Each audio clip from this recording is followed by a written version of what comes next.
an official classic MapleStory server, moxuan coming to GMS, and familiar cards coming to every single 260 plus region. These are just some of the things that were just revealed in the latest Inkwell's Note. And as the added cherry on top, as usual, Inkwell's Note always comes with some bonus items that you can claim immediately, and this has by far the most generous one we've ever gotten, including 360 fragments if you choose them from the selector, 300 if you don't, and possibly most importantly, 30 Mystic Familiar cards, which is 10 more than you would get if you bought both versions of the Rock Spirit Battle Pass. So let's just go right into what I consider to be the most exciting part of this update, and that's moxuan coming to GMS. This is important to everybody who's currently playing. If you're not aware, moxuan has a crit damage Legion block, meaning that one we lost from Jet a while back, we can now get it back. So even if you're not really into moxuan as a class and you don't really care about the whole martial arts punchy punch thing, well, you at least get crit damage for your whole account, and that is a huge buff. They did say it's supposed to come out with the Maple Anniversary update, so that means it's probably going to come out around the time when the Demon Slayer event ends, which is at the end of April. And while they didn't say anything about this, new classes and reworks and stuff typically come with some kind of hyperburn or hyperburn replacement,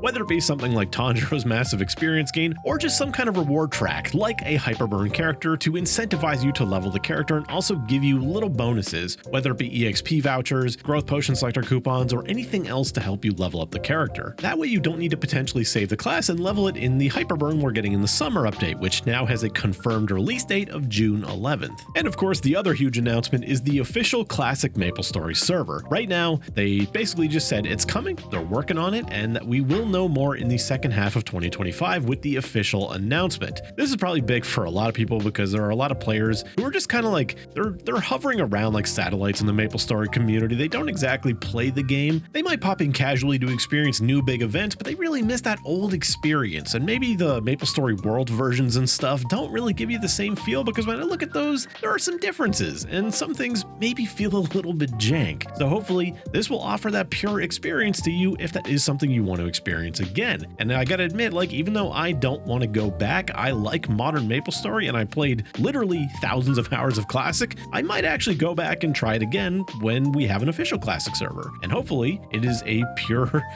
not altered experience. But anyway, back to modern MapleStory. So familiar cards. Really nothing to say here other than that they're adding familiar cards to all 260 plus areas instead of rolling it out region by region. They briefly touched on the auto harvesting system and the Steam market system, which implied that they are bringing some improvements to the auto harvesting system. They didn't say what. And the Steam market, well, we always knew that that was probably going to expand. We don't know what to yet. I would expect things like Wisp's Wonderberry, maybe special event items like the Explorer outfit, Cygnusite outfit, stuff like that. They released a whole near 20-minute long anniversary video. That's actually where we got the information about moxuan and when he's coming out. I would recommend you watch the video. They put a lot of effort into it. Inkwell did a really good job, but all the important information that you can get from that video will be summarized in this video that you're listening to right now, including some of the stuff I've already said. One of the big things they talked about were boss crystals. They didn't exactly have enough concrete things to say, but if you're familiar with the recent KMS news, they had another price adjustment to their boss crystals, but this doesn't apply one-to-one to us because they don't have Reboot anymore. So their boss crystals are going off reg server prices, while Reboots are significantly higher. And we already rejected some changes that they have gotten in the past. And if you didn't know, we are also slated to potentially get more boss crystal changes in the summer update, which would have been cutting our boss crystal sell limit from 180 to 90.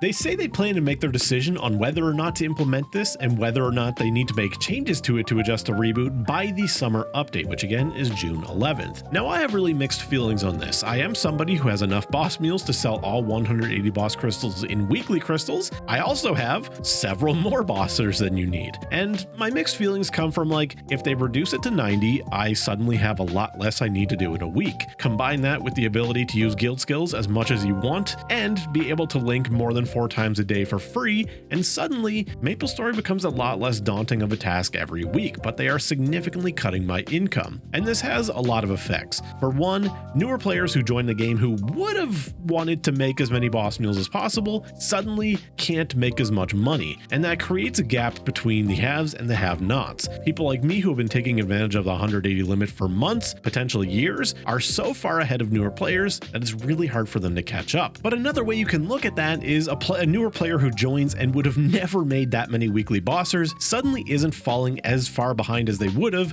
versus somebody who is willing to push the limit as much as they can. However, one thing to consider is that even if they do cut the limit by 90, you can alter your playstyle to instead sell only as many high value boss crystals as you possibly can, instead of including bosses like Cygnus, Pink Bean, Hilla, the low selling things that don't really sell for much. And again, with the link skill limit being removed and being able to use guild skills as often as you want with only a 5-minute cooldown and half-hour durations, suddenly that becomes significantly easier to do. Moving on, Inkwell addresses the Star Force system and talks about that there are active discussions about the recent changes in KMS and basically how some people aren't happy with the system, especially in the context of Reboot, because we don't have easy access to pitched. We can't just buy or trade for items. We need to get everything. And sometimes the drop rate isn't high enough to support a system like this. Even if it is easier to get to 25 stars, we simply just don't have the pitched backups to do it. And honestly, it goes beyond pitched. This goes for Arcane too. It is a lot easier to get like 30 copies of one piece of Absolab gear than it is to get even a single Arcane. Well, that's a bit ridiculous of an example. It's not really that bad, but Arcane pieces are like $5 bill if you want to buy it outright with the pieces, and we just don't really have easy access to droplets. One of the easy ways that could fix this is one, make Arcane boxes a little bit more common perhaps, especially from the more difficult bosses, and also maybe just make bosses drop some droplets or just drop the prices of buying them from the shop in Reboot. In any case, to read the closing paragraph of the note, it says, "We recognize that it's difficult to acquire high-level equipment, not just in heroic worlds, but in interactive worlds. With the changes to the Star Force system, it becomes even more necessary to think about the ways that equipment can be obtained and finding supplementary methods to smooth out the ability transfer of destroyed equipment." This paragraph does make me hopeful. It makes me think that they're going to adjust drop rates, maybe include some kind of pity system where bosses drop like some kind of currency where you can buy their pitched if you go enough time without drops. Anything. We just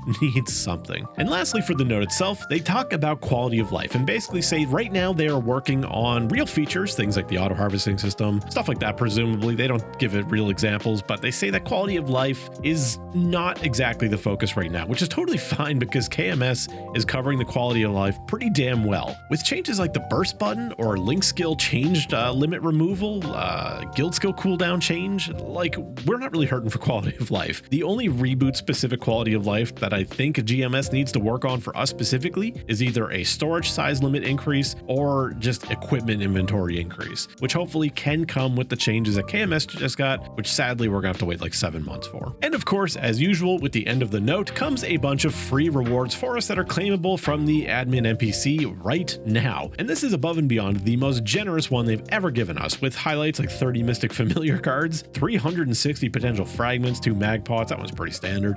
There's the usual good stuff. There was some other stuff in the video and the announcement, stuff like a different kind of MapleStory Fest, this time in LA at MapleCon, if you're interested in the physical event kind of stuff. They also showed some of the events from the anniversary update, little like sports events, mini games and stuff, but they didn't show any of the rewards. And with that, that's everything. So good luck on your Mystic Familiar cards. You got a lot of chances, but still, boss damage is pretty damn rare.